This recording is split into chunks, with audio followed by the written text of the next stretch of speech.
कभी कभी ऐसा होता है ना कि बच्चों की जो सबसे सीधी साधी कहानियां होती हैं उनमें जिंदगी के सबसे गहरे सबक छिपे होते हैं। तो आइए आज एक ऐसी ही कहानी के जरिए कुछ नया समझने की कोशिश करते हैं। जरा सोचिए, एक जंगल है जहां हर मोड़ पर कोई ना कोई खतरा है। अब वहां रहने वाले जानवरों के दिमाग में बस एक ही सवाल घूमता रहता था, भाई अगर कोई मुश्किल आ जाए तो जान कैसे बचाई जाए। ये एक ऐसी समस्या थी जिसका हल निकालना सबके लिए बहुत जरूरी था। तो हुआ ये कि इस जिंदगी और मौत के सवाल को सुलझाने के लिए जंगल के सारे जानवर एक जगह इकट्ठा हुए। एक बहुत जरूरी मीटिंग थी। काफी देर तक बहस चली, सबने अपने अपने आइडिया दिए और आखिर में सबकी नजरें एक जानवर पर जाकर टिक गईं जिससे उन्हें सही जवाब की उम्मीद थी। और वो जानवर था एक समझदार बंदर। उसने एक प्लान बताया और कमाल की बात यह थी कि जैसे ही उसने अपनी सलाह दी, सारे जानवर फौरन मान गए। लगा कि बस अब सारी मुश्किल हल हो गई। बंदर ने बस इतना कहा, खतरे के समय सबसे बढ़िया तरीका है सर पर पैर रखकर भागना। अब ये सलाह सुनते ही जानवरों में मानो एक नई जान आ गई।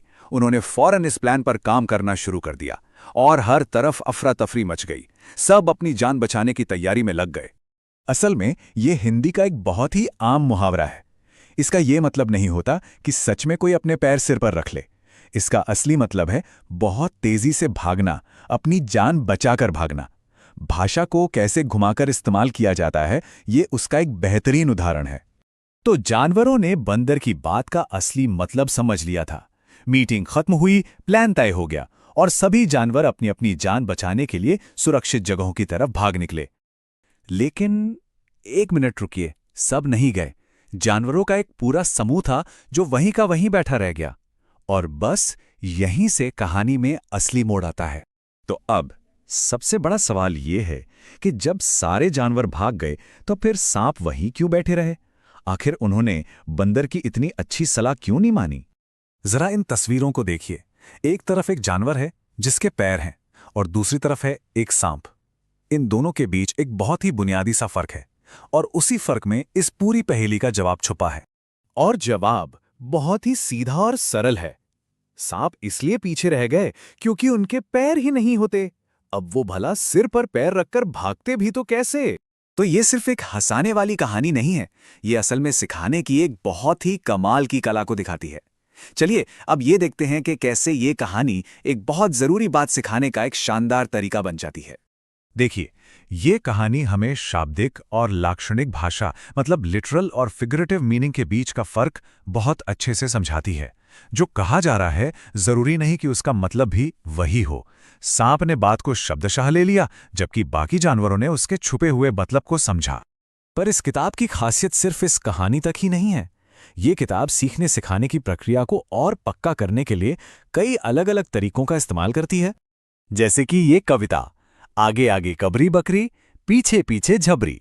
अब ये दो बकरियों के बारे में एक छोटी सी लय वाली कविता है जो बच्चों को आगे पीछे का कॉन्सेप्ट, नए शब्द और तुकबंदी सिखाने में मदद करती है। और फिर आती है ये मजेदार एक्टिविटी, कागज से कुत्ते का चेहरा बनाना।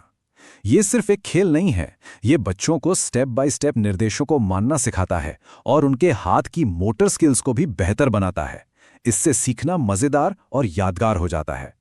तो मतलब ये है कि ये किताब सिखाने के लिए कई अलग अलग लेयर्स का इस्तेमाल करती है। इसमें कहानी भी है, कविता भी है, हाथ से करने वाली एक्टिविटी भी है और भाषा की पहेलियां भी। सब मिलकर सीखने को एक मजबूत और असरदार अनुभव बनाते हैं। चलिए अब वापस सांपों वाली कहानी पर आते हैं, क्योंकि इस पूरी किताब का और इस कहानी का जो सबसे जरूरी सबक है वो यहीं छिपा है। ये कहानी हमें क्या सिखाती है कि बंदर की सलाह पैर वाले जानवरों के लिए तो शानदार थी, लेकिन सांपों के लिए वो पूरी तरह से बेकार थी। इससे ये सबक मिलता है कि कोई भी सॉल्यूशन, चाहे वो कितना ही बढ़िया क्यों ना लगे, वो तभी काम का है जब वो सबकी ज़रूरतों और क्षमताओं को ध्यान में रखकर बनाया गया हो। तो आखिर में ये कहानी हमें एक बड़े सवाल के साथ छोड़ जाती है। जो तरीका या समाधान एक के लिए बिल्कुल सही है, वही दूसरे के लिए नामुमकिन हो सकता है। क्या हम अपनी असल जिंदगी में अपने आसपास भी